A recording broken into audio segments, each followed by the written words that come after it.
कभी सोचा है कि जब पूरी की पूरी सभ्यताएं मतलब शहर के शहर गायब हो जाते हैं तो हम उनके बारे में जानते कैसे हैं?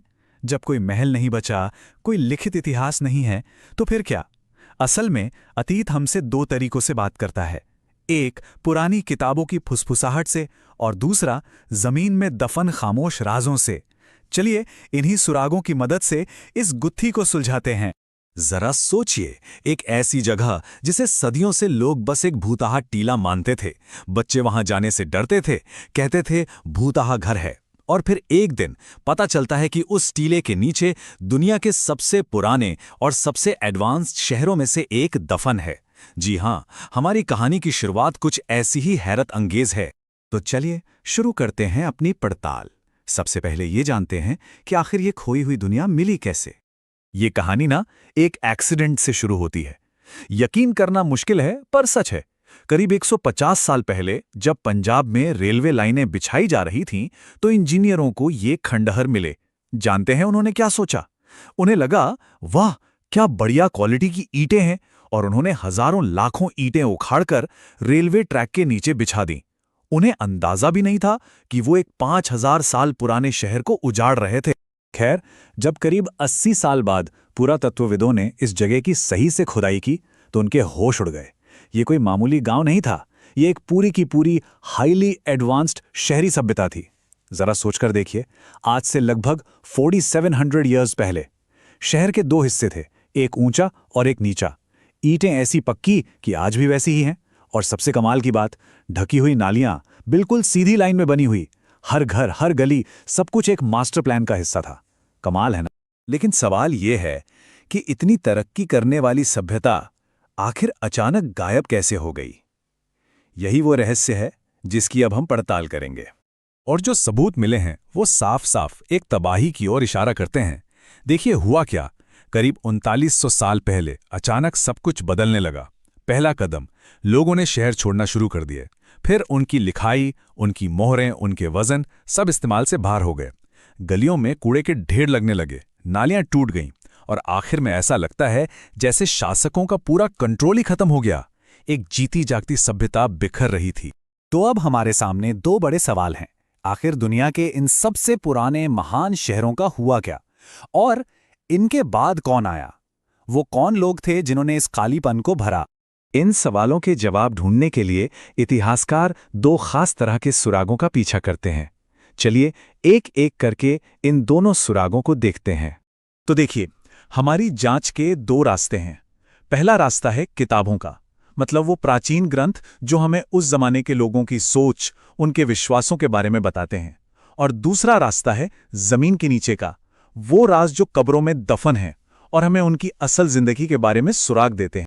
तो चलिए पहले सुराग से शुरू करते हैं, यानी किताबों से मिली फुसफुसाहट। देखते हैं कि ये पुराने भजन हमें हड़प्पा के बाद आए समाज के बारे में क्या बताते हैं। यहां हमारा सबसे बड़ा सुराग है ऋग्वेद।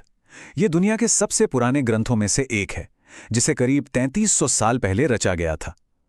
और सबसे दिलचस्प बात क्या है, सदियों तक इसे लिखा ही नहीं गया, इसे बस सुना और याद किया जाता था। पुजारी इसे कंठस्थ करके एक पीढ़ी से दूसरी पीढ़ी तक पहुंचाते थे। मतलब ये एक सुनी सुनाई परंपरा थी, कोई छपी हुई किताब नहीं। तो ये भजन हमें कैसी दुनिया की तस्वीर दिखाते हैं?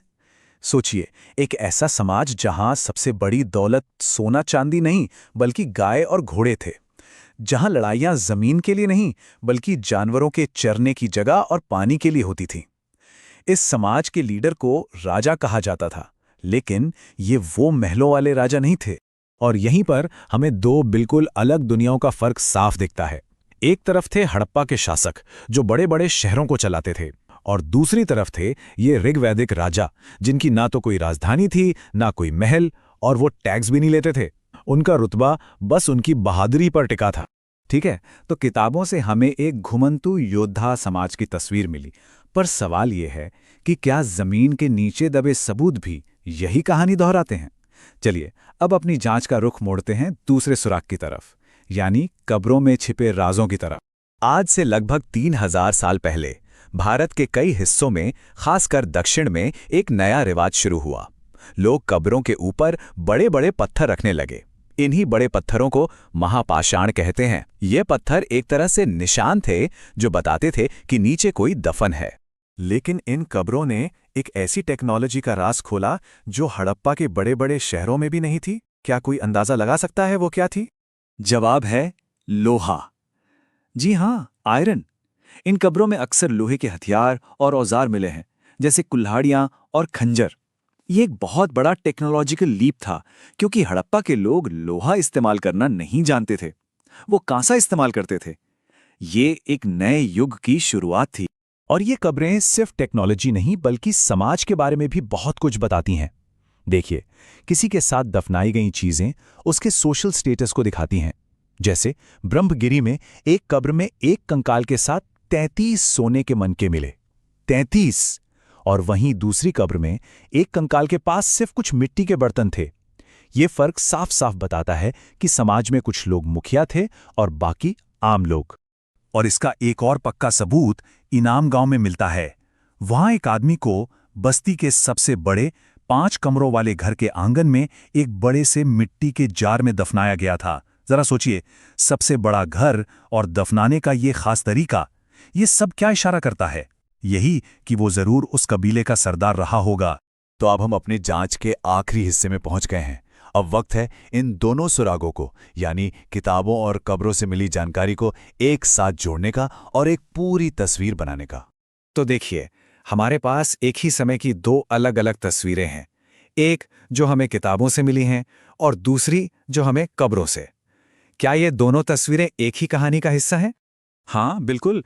ये एक ही कहानी के 2 पहलू हैं। देखिए, किताबें हमें क्या बताती हैं? वो हमें लोगों के विचारों, उनकी मान्यताओं और प्रार्थनाओं के बारे में बताती हैं, उनके अंदर की दुनिया।